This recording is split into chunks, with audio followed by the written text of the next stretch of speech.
Mukunda first ever factory outlet mega వడ్డానం sale. Zero making charges. అన్ని Mukunda branches లో లభించును. సార్, రామాయణ మహాభారతాలు నిజంగానే మన భూమి మీద జరిగిందా? రాముడు కృష్ణుడు ఈ కర్మభూమి పైన నడయాడారా? ఆనవాళ్ళు ఉన్నాయా అని అడిగితే మీరేం చెప్తారా? వినాలని. దేన్ని బట్టి నిర్ణయిస్తారమ్మా? జరిగాయా లేదా అనేది దేన్ని బట్టి నిర్ణయిస్తారు? ఆనవాళ్ళు కావాలి కదా. రామాయణ మహాభారతాలని ఇతిహాసాలు అంటారు. ఇతిహాసాలు. ఇతిహాసము అంటే ఇది హాసము జరిగినది. ఇది జరిగినది అంటే ఏమిటి? It's an history. ఒక 2000 సంవత్సరాల తర్వాత మనం మాట్లాడుకుందాం. 2000 సంవత్సరాల ముందు కాకుండా 2000 సంవత్సరాల తర్వాత మాట్లాడుకుందాం. గాంధీ జాతిపిత. ఆనవాళ్ళు ఏంది? ఆనవాళ్ళు ఏంది? బుక్సే, పుస్తకాలే కదా సార్. ఇప్పుడు మళ్ళా మనం వెనక్కి వద్దాం. అంటే చాలా మంది నీకు సో దేన్ని నువ్వు తీసుకోవాలి ప్రధానంగా అనే దానికి చెప్తున్నా నేను. ఫస్ట్ నువ్వు రామాయణాన్ని మహాభారతాన్ని తీసుకోవాలా? తీసుకొని జరిగిందా లేదా? ఒక చిన్న పని చేద్దాం. పెద్ద ఆధారం నీకు చెప్తా. రామాయణం దగ్గర నుంచి వద్దాం. పెద్ద ఆధారం చెప్తా. రాముడు ఎక్కడ పుట్టాడమ్మా? ఎక్కడ పుట్టాడు? అయోధ్యలో. రాముడు అయోధ్యలోనే పుట్టాడు. అయోధ్య ఉందా లేదా ఇప్పుడు? ఎవిడెన్సా కాదా? ఎవిడెన్సా కాదా? Proved evidence. మరి ఆనాటి రామాయణంలో చెప్పినటువంటి అన్ని ప్రదేశాలు ఈనాటికి ఉన్నాయి. ఇంకేం కావాలా నీకు? ప్రూఫ్. ఇంకేం కావాలి? ప్రూఫ్. రామాయణం జరగలేదు అనడానికి నీ దగ్గర ఆధారం ఏంది? జరిగిందే అనడానికి నేను చూపిస్తున్నా. అయోధ్య చూపిస్తున్నాను. రామాయణంలో ఉన్నటువంటి అనేక ప్రదేశాలు ఈనాటికి ఉన్నాయి. నీకు ఇంకొక సంగతి చెప్తాను, అసలు నువ్వు ఆశ్చర్యపోతావు. దియాకుమారి, రాజకుమారి, దియాకుమారి పేరు విన్నావా? లేదు సార్, నిజంగా వినలేదు నేను. రాజకుమారి అమ్మా, ఈ మన గ్వాలియర్ రాజకుమారి. ఓకే. ఆ అమ్మాయి పోయినసారి స్టేట్మెంట్ ఇచ్చింది తెలుసా నీకు? ఏమని? రాముడు మా పూర్వీకుడు అని. రాముడి దగ్గర నుంచి ఈ అమ్మాయి పుట్టిన దాకా ఉన్నటువంటి వాళ్ళ వంశ చరిత్ర ఉంది. ఇదిగో ఈయన కొడుకు ఈయన, ఈయన కొడుకు ఈయన, ఈయన కొడుకు ఈయన, ఈయన కూతురు ఈమె, ఇది వంశవృక్షం. అమ్మాయి చూపించింది. లాహోర్ తెలుసు కదా? లాహోర్ ఎట్లా అంటే పాకిస్తాన్లో ఉంది ఇప్పుడు. లాహోర్ ఎట్లా ఏర్పడిందో తెలుసా నీకు? శ్రీరామచంద్రుడు కుమారుడు లవుడి పేరు మీద ఏర్పడింది లాహోర్. సో నీకు రామాయణము నేటికి వాళ్ళ వారసులు ఉన్నారు అన్నట్టు వాళ్ళు ఉన్నట్టే కదమ్మా. అంతే కదా. As simple as that. అమ్మాయి కోర్టులో చెప్పింది, నేను చెప్పడం కాదు ఇది. రాముడు అక్కడే పుట్టాడు అన్నదానికి నమ్మకం ఏంది? అసలు రాముడు ఉన్నాడు అన్నదానికి నమ్మకం ఏందని అంటే ఆ అమ్మాయి కోర్టులో చెప్పింది. అండ్ మీడియాని పిలిచి అవన్నీ చూపించింది. ఏది వాళ్ళ వంశవృక్షాన్నంతా. ఇంకా చాలామంది మేము లవకుశుల వారసులు అని చెప్పుకునేటటువంటి వాళ్ళు ఉన్నారు. ఒక ట్రైబల్ ఉంది తెలుసా నీకు? ఇది విన్నాను సార్. మరి ట్రైబల్ ఉందని విన్నావు? మా పూర్వీకుడు రాముడయ్యా అని అంటే కాదనడానికి నువ్వెవరంట? Right. Ramayanam proved. I'm satisfied. ఉన్నాయి. ఇప్పుడు రామాయణంలో చెప్పినటువంటి నదులు ఉన్నాయి, ఊళ్ళు ఉన్నాయి, ప్రదేశాలు ఉన్నాయి, అన్నీ ఉన్నాయి. అన్నీ ఉన్నప్పుడు రామాయణం జరగలేదని చెప్పడానికి నీకున్నటువంటి ఆధారం ఏంది? నేను జరిగింది అని చెప్పడానికి ఇన్ని చూపిస్తున్నా. రైట్. ఇంకొక దీనికి వద్దాం. ఇది భారతానికి వద్దాం. హస్తినాపురి ఉందిగా ఈ రోజుకి ఢిల్లీలో. ఏం మభ్య పెట్టడానికి నిజంగా జరిగాయా అన్న క్వశ్చన్స్ ఎందుకు వస్తుంటాయి అంటారు? ఇప్పుడు అవి రెండు నీ చరిత్ర, అద్భుతమైన చరిత్ర నీకుంది అని చెప్పేటటువంటి గ్రంథాలు, ప్రూఫ్స్ అయ్యి. నీకు ఏం లేవురా అని చెప్పాలా అని అంటే ఎవిడెన్సెస్ కావు అని చెప్పాలా. అంతేగా. అంతేగా. లేనట్టేగా. ఇప్పుడు నీకు ఆ 2 గ్రంథాలు చదివితే అసలు భారతీయ సంస్కృతి, భారతీయ వైభవం 2 తెలుస్తాయి. అయ్యే కాదు ఇంకా చాలా తెలుస్తాయి దానివల్ల. అందుకే కదా మా భారతంలో లేనిది ప్రపంచంలో ఎక్కడా ఉండదు. ప్రపంచంలో ఉన్నదంతా భారతంలో ఉంటుంది అని అంటారు. ఎస్. సో ఇంత గొప్ప విషయాలని చెప్పేటటువంటి గ్రంథాలు 2 నీయి అంటే నువ్వు గొప్పడి అయిపోవా? మరి సో నిన్ను తక్కువ చేయాలంటే ఇది జరగలేదని చెప్పాలి. ఇది దాని వెనక కుట్ర. There I got your point perfectly. Sir, బ్రాహ్మీ ముహూర్తం నిజంగా ఆ బ్రాహ్మీ ముహూర్తానికి అంత పవర్ ఉందా? ఏంటి దాని వెనకాల ఉన్న సైన్స్? దాన్ని మనం ఎలా? నేను ఐ టెల్ యు. 3:30 ముందు రాక్షస సమయం, 3:30 తర్వాత బ్రాహ్మీ ముహూర్తం. బ్యూటిఫుల్ టైం, అది బ్యూటిఫుల్ టైం.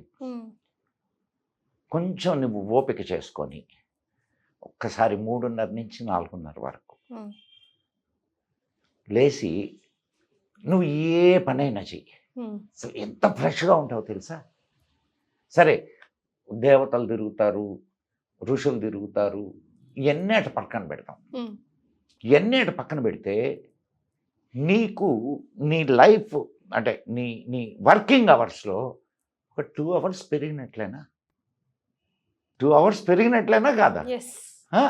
అండ్ ప్రశాంతమైనటువంటి ఆ సమయంలో నువ్వు ఏదైనా సాధన చేసుకున్నావు అనుకో, ఏం సౌండ్స్ ఉండవు, పిన్ డ్రాప్ సైలెన్స్. అటువంటి సమయంలో నువ్వు ఏదైనా సాధన చేస్తే ఆ సాధన ఫలితాన్ని ఇస్తుందా, ఇవ్వదా? ఇస్తుంది.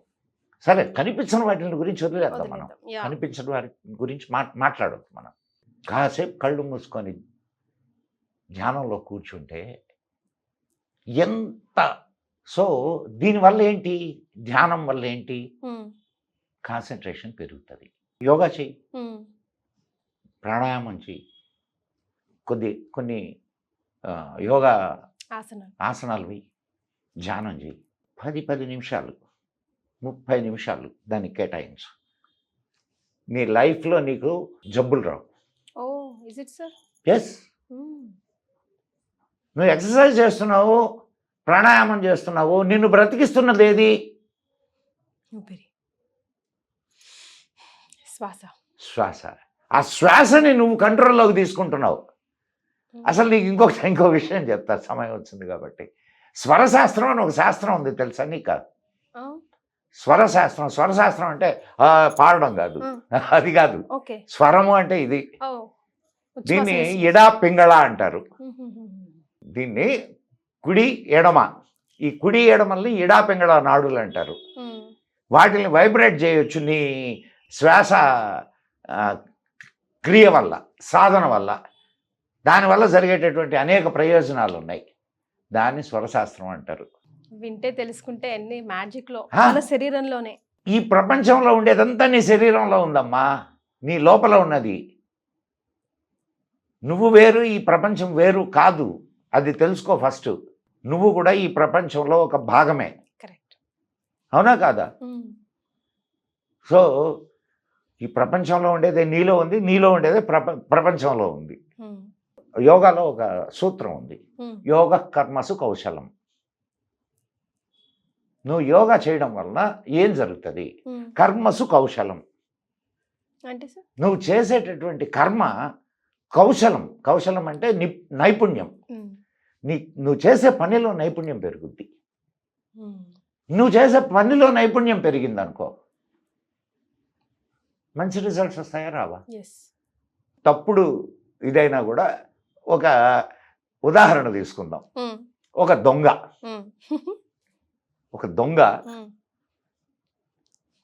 రోజు యోగా చేస్తాడు. దొంగతనాన్ని ఎంత పర్ఫెక్ట్గా చేయగలడు? అవునా కదా? పర్ఫెక్ట్. అట్లనే ఒక విద్యార్థి తను చేసే సబ్జెక్ట్ మీద ఎంత కమాండ్తో చదవగలడు? అంటే స్విచ్ చేస్తే లైట్ ఎవరికైనా వెలుగుద్ది, నీకైనా వెలుగుద్ది, నాకైనా వెలుగుద్ది. ఇది దొంగకైనా పనిచేస్తుంది, విద్యార్థికైనా పనిచేస్తుంది. ఇది నేను చెప్పదలుచుకుంది. సో ఆ సమయము అతి ప్రశాంతమైనటువంటి సమయం. ఆ సమయాన్ని కానీ మనం ఉపయోగించుకోగలిగితే అద్భుతాలు సృష్టించవచ్చు. అందుకే మన వాళ్ళు ఏది ఉత్తినే చెప్పలేదమ్మా, ఏది ఉత్తినే చెప్పలా. కానీ మనం బద్ధకం మనకి. ఎందుకనంటే ఎప్పుడో రాత్రి 12-1 గంటకు కదా పడుకుంటాం మనం. తిరిగి వస్తాం, అడ్డమైన తిండి బజార్లో తింటాము. లేదు ఏం తినకపోతే రాత్రి 12 గంటలకు వచ్చి తింటాము. తినొచ్చు అసలు. ఎప్పుడు తినాలో మర్చిపోయాం, ఏం తినాలో మర్చిపోయాం, ఎట్లా ఉండాలో మర్చిపోయాం, ఎప్పుడు నిద్రపోవాలో మర్చిపోయాం, ఎప్పుడు మేల్కోవాలో మర్చిపోయాం. ఒక నియంత్రణ లేని జీవితాన్ని మనం జీవిస్తున్నాం. ఫలితాలను ఎక్కడ సాధిస్తాం? మన లైఫే మన చేతిలో లేకుండా ఏం లేదమ్మా, నీ చేతుల్లోనే ఉంది. నీ చేతుల్లో ఉంది. నీ లైఫ్ నీ చేతుల్లో లేదు అని అంటే నువ్వు పరాధీనవు. అంతే కదమ్మా. నువ్వు గట్టిగా కోరుకుంటే ఏదైనా నువ్వు చేయగలవు, నీ జరుగుతుంది. కానీ అంటే నీ సంకల్పం గట్టిగా లేదు అని చెప్తున్నావు నువ్వు. మన చేతుల్లో లేదు సార్. ఎవరి చేతుల్లో ఉందమ్మా? నీ జీవితం నీ చేతుల్లో కాక ఎవరి చేతుల్లో ఉంది చెప్పు నాకు. కాదు సార్, ఇప్పుడు సండే మండేలు మనకు కావని తెలిసిన గుడ్డిగా అందరూ ఫాలో అవుతుంటే మనము ఫాలో అవ్వాల్సి వస్తుందా లేదా? ఆదివారమే నాన్ వెజ్ డే అయిందా లేదా? చేయబాక. ఎందుకు ఫాలో కావాలి నువ్వు? నలుగురితో నారాయణ సరిపోయా. సో నువ్వు నీ జీవితాన్ని నీ కోసం జీవించడం లేదు, నలుగురి కోసం జీవిస్తున్నావు. అవునా కదా? అంతే. నేను నా జీవితాన్ని నా కోసమే జీవిస్తా, నేను నలుగురి కోసం జీవించను. ఎస్, నలుగురి కోసం నా నాలెడ్జ్ని ఇస్తా, కానీ వాళ్ళ కోసం నేను జీవించను. నా జీవితాన్ని నేను జీవిస్తా, నాకు కావలసినట్టు జీవిస్తా. Right. We will also try to walk in your footsteps. Sir, మంత్రానికి చింతకాయలు రాలుతాయి అంటారు. రాలుతాయి. ఎస్, మంత్రానికి అంత పవర్ ఉందా? మనం ఏదైనా ఉంది లేదు అనే ముందు ఉంది అనడానికి కానీ లేదు అనడానికి కానీ నువ్వు ఒక నిర్ధారణకు రావాలన్నా పర్లేదా? రావాలి. అంటే నువ్వు లేదు అని చెప్పావు, లేదు అని చెప్పడానికి ముందు నువ్వు ప్రాక్టీస్ చేయాలా పర్లేదా? ఇది ప్రాక్టీస్ చేసి ఇదిగో ఇది చింతకాయలు రాలే మంత్రం లేదు, ఊరికే చెప్తున్నా, ఇది చింతకాయలు రాలే మంత్రం అని ఎవడో చెప్పాడు. ఆ మంత్రాన్ని తీసుకొని ఇది వాళ్ళు ఇంత సాధన చేయి ఇంత చేయి ఏదో ఉంటాయి కదా, అంత సాధన చేసి రైట్ మంత్రానికి చింతకాయలు రాలుతాయి అనే దానికి కూడా ఉంది ఇది. సో ఫస్ట్ మనము అది నిజమా కాదా అనేది మనం ఒక దాని మీద నిర్ధారణకు వచ్చి అప్పుడు మాట్లాడాల. అండ్ మంత్రము అంటే ఏమనుకుంటున్నావు? పఠించవలసినది. మననాత్ ఇది త్రాయతే మంత్ర. మననం చేయడం ద్వారా నీకు మార్గం చూపించేది మంత్రం. కానీ సార్, అందరికి ఒక్కటే రిజల్ట్ ఇస్తాయా? అందరూ ఒకేలాగా ఆలోచిస్తారా? అందరూ ఒకేలాగా సాధన చేస్తారా? అందరూ ఒకేలాగా ఇది చేస్తారా? ఆన్సర్ అర్థమైపోయి ఉండాలి నీకు. No individual is the same కాబట్టి. కానీ ఆ మంత్రం అయితే ఒకటే కదా నిజంగానే. మంత్రం ఒకటేనమ్మా. ఇప్పుడు నేను మంత్రాన్ని త్రికరణ శుద్ధిగా నేను దాన్ని ఇది చేశాను. నా అంత ఇదిగా నువ్వు చేయలేవు. నువ్వు నేను చేసినంతగా గణేష్ చేయలేడు, లేదు ఇంకొకటి చేయలేడు, లేదు వాళ్ళు చేసినట్టుగా మన ఇద్దరం చేయలేకపోవచ్చు. ఎప్పుడైనా నియమాలేనమ్మా, అవునా కదా? దాన్ని పాటిస్తూ చేస్తే, అదే ఇంటెన్సిటీతో చేస్తే ఎవరికైనా అదే రిజల్ట్స్ వస్తాయి. అయితే అదే రిజల్ట్స్ రాకపోయినా కొంత మంచి అయితే జరుగుద్దిగా. చేసుకున్నంత వారికి చేసుకున్నంత మహాదేవా అంటుంటారు. కాబట్టి నువ్వు కొంత చేస్తే ఆ కొంత ఫలితాన్ని నీకు దక్కుద్ది. ముందైతే అడిగి సో అడిగి మంత్రంలో ఏముంటాయి అమ్మాయి? అక్షరాలేగా. అక్షరము అంటే అక్షరము, అక్షరము, క్షరము అంటే నాశనము, అక్షరము నాశనము లేనిది. అక్షరం అంటేనే నాశనం లేనిది. అక్షరాల్లో కూడా బీజాక్షరాలు ఉంటాయి. బీజాక్షరాలు నీ శరీరంలో ఉన్నటువంటి, ఇప్పుడు నీకు ఒక depends on the sound energy అమ్మా. ఇప్పుడు ఈ టాపిక్ నేను తీసుకున్నానంటే ఇంకొక 2-3 గంటలు నీతో నేను మాట్లాడాల్సి వస్తుంది, కాబట్టి నాకు అంత ఓపిక లేదు. సౌండ్ ఎనర్జీ, సౌండ్ నీ మీద పనిచేస్తుందా లేదా? చేస్తుందా? చేస్తుంది కదా, గ్యారంటీయా? Yes, your right. ఇప్పుడు నేను నిన్ను తిట్టా, నీకు బాధ వేసింది, నిన్ను పొగిడా, సంతోషం వేసింది. 2 సౌండేగా, 2 సౌండేనా కాదా? ఒకటి నీకు బాధ కలిగించింది, ఇంకోటి అట్లనే కొన్ని అక్షరాలు నీకు మంచిని చేస్తాయి, కొన్ని అక్షరాలు నీకు చెడుని చేస్తాయి. ఆ మంచి చేసేటటువంటి అక్షరాలు ఏవైతే ఉంటాయో వాటిని నిక్షిప్తం చేసి మంత్రాలని తయారు చేశారు. ఓం నమ శివాయ. ఈ మహా గ్రంథాలయం నుంచి ఈ రోజు నాకు మీరు ఇచ్చిన సమయం, మీ ఓపిక నుంచి అమ్మాయి గ్రంథాలయం ఏం నాకు లేదమ్మా. మాత్రం అదే సార్, నేను తీసుకోవాల్సిన సారాన్ని తీసుకోగలిగాను. మా సుమన్ టీవీ ప్రేక్షకులు ఎంతో అదృష్టం చేసుకున్నారు. ఇవి ఎలా అనిపిస్తుంది sir? Thank you. Anchors Jewelry courtesy by Mukunda Jewelries.